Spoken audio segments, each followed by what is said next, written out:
Hello and welcome to the first episode of my Let's Play of Final Fantasy Mystic Quest. This is the first part of what will potentially be a full playthrough of this game. Anyway, I figured that Mystic Quest would be a pretty appropriate game for a first Let's Play video, considering that it was designed as an RPG for beginners, and I'm a beginner at doing Let's Play videos, so it just seemed appropriate. Now, I just want to provide a little bit of history with this game and me. There's not really too much to it, but it was probably the first Final Fantasy game I ever played, even though it's not really a proper Final Fantasy game. I remember renting it from the grocery store back when they still had rental places in there, so... And I would just play it, and I think I beat it when I was like 7 or 8, which was probably a couple of years before I played Final Fantasy VII, which is what really got me into RPGs. But I like to look at this game as sort of the first stepping stone on that journey. Anyway, this is the basic plot of it. The game... There are these jewels, they're taken away by these bad guys, you gotta unlock the doors to the focus tower, yada yada yada. The plot line here is really very thin. There's really... It's as paper thin and as generic as you're gonna get for an RPG, which, you know, could be a problem for some people, but... For what this game is, a quick, easy RPG for beginners, it's really fine. Now here we are at the first fight scene up against this random enemy. I don't have any spells, I don't have any items, so I just have to attack it.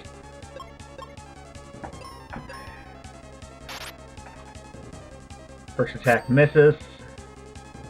That's really not a good thing in boss fights early on. Pretty much with early on boss fights, you don't have much anything that they're really weak against. So you just have to beat them down and keep yourself healed with items and magic. And if you don't have any items or magic, you can't afford to miss an attack. I won't say these fights are tough, it's just you kind of have to avoid getting really unlucky by missing an attack or getting hit with a critical.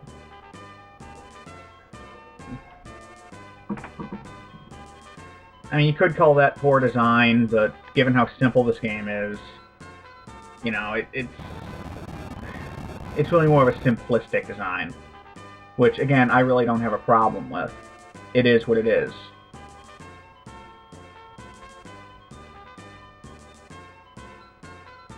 Okay, now we go to the first town in the game, to the level forest. Talk to the old man on the cloud again. If you'll notice that little elf and the little green blob in the background there, those are the enemies. There are no random encounters in this game, which, you know, I think is sort of a nice little touch, because I'm not a fan of random encounters, but still, they're not much better because they're, I don't know, they're blocking your way, they don't move. And it kind of makes grinding a little difficult. You have to go back out of where you came from and back in, and you still have to do some grinding. It's a JRPG. Now, I really like the design of this town. Like, right there, the first house you see, you're drawn into it, and then you go up through the door, talk to this girl who is exactly who you need to talk to progress the plot. It's little touches like that that most people won't appreciate or even really notice. But, I mean, sometimes I kind of like to stop and take in the little details of a game's design, and that is a good example of showing you exactly where you need to go without telling you. This game will just flat out tell you where you need to go a lot of times. Okay, let's go inside this little stump house again, and pick up an item in this treasure box. 3 cure potions. Talk to this person. Can you save all 4 crystals? How did he know I was here to save the crystals? Whatever. Look at me, asking about plot holes in Final Fantasy Mystic Quest. Oh boy. Anyway, let's go back into the town. I'm going to show you a little trick. Not really a trick, but I call it the respawning treasure chest. Generic treasure chests like that will respawn once you exit and re-enter a town or a dungeon or wherever you are. And let's just use the potions I just got to restore my health. And go down to customize and go to the life indicator and change it from a life bar and into a numerical counter, because really, screw the life bars. I'm playing an RPG. Just give me the numbers. I might not be good at math, but, you know, it just feels more natural to have numbers there. Okay, she cuts down the tree with her axe, which is telling you what you can do with the axe when you get it. Yeah, nice little, it shows you exactly what you need to do sometimes, and I like that. Some games will just leave you, you know, out to figure it out on your own, which is fine, but that wasn't the point of this game. I also like how she cut down the tree directly in front of the monster, so you would just have to fight it. Thanks, Kaylee. Appreciate it. Yeah, anyway, I'd also like to point out that the soundtrack in this game is fantastic. The battle theme is one of the best ones here. I just switched the control of Kaylee, my partner here, from automatic to manual, because that gives me control over the character as opposed to the computer. I mean, I like having control over her. It doesn't really make too much of a difference, but at least at this juncture when all she can do is hit things with an axe. Other partners have magical abilities, so... and that can be pretty beneficial, keep them from using up all their magic on weak generic enemies.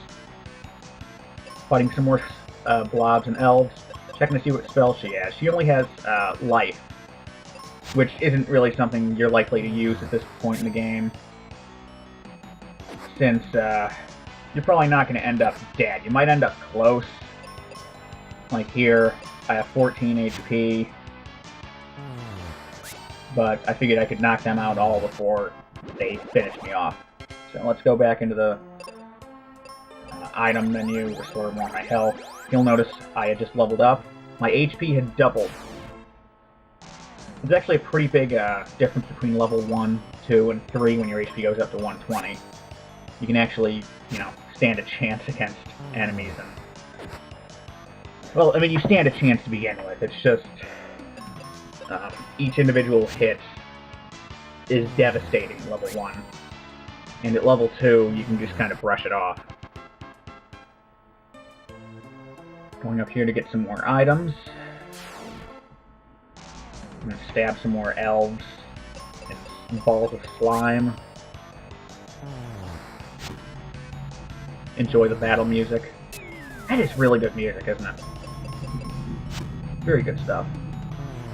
Leveled up again. 3. Picked up some more cure potions. Well, then again, you can see that. I really don't need to tell you everything that's going on here.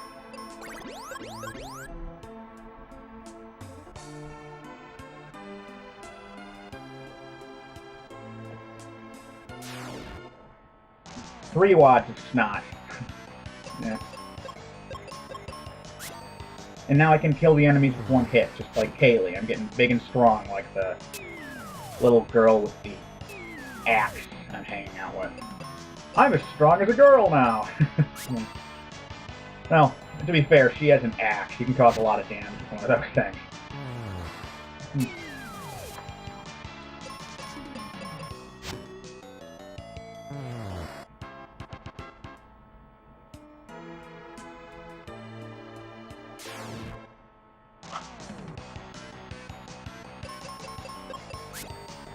You know, usually in this game, your main character just tends to kill enemies with 2 hits, so it's really kind of satisfying when you hit them and take them out with just 1.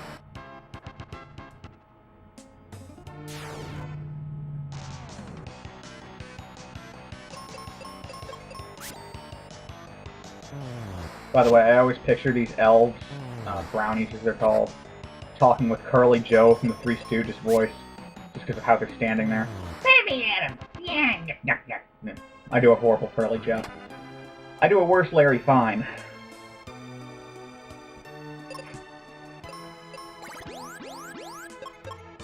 Okay, chop down an evil tree. And now we encounter the second boss fight of the game.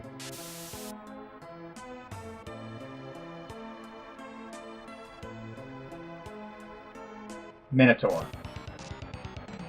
He's kind of a pushover, as you would expect from a boss this early in a game designed for beginners.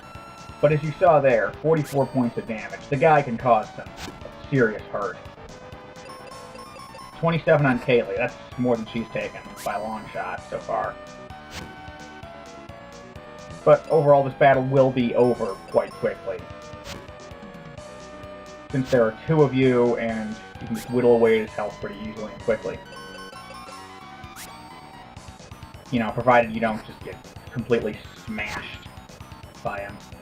There, I accidentally hit run away. I meant to go to the control for some reason. I don't remember why. See, I know better than to try to run away from a boss fight. Though I imagine that a lot of the this game's target audience is Squaresoft intended. Probably didn't. Or at least they probably didn't think they could. Anyway, yeah. A little more plot progression. Really basic, easy plot. Tells you exactly what you need to do. She needs the elixir to cure her poisoning, and that's in the Sand Temple. It's very point A to point B, simple, bare-bones, basic plot. Going in to Foresta, again, to use that to take advantage of the respawning treasure chest.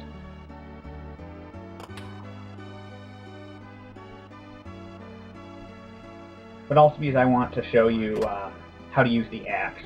We saw Kaylee use it earlier, but I figure I can just do it myself here.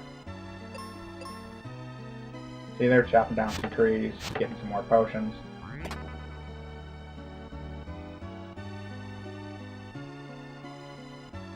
And before I end the video, I want to show you the battlefields. Now, it's never really recommended to go into these alone. They're much easier when you have a partner, but yeah, you clear out the battlefield. I don't really remember if you get anything specifically for doing it. Now I'm poisoned, but maybe just experience. It's kind of a way of grinding, I guess. If you notice, it said that the tree was weak against the axe attack. Certain enemies are weak against certain types of weapons, so just something to keep in mind. Heal myself again. Use the heal potion, and save the game. And this will be the end of Episode 1. Stay tuned for Episode 2. Hope you enjoyed watching me play through this incredibly dumbed-down RPG. Have a good day.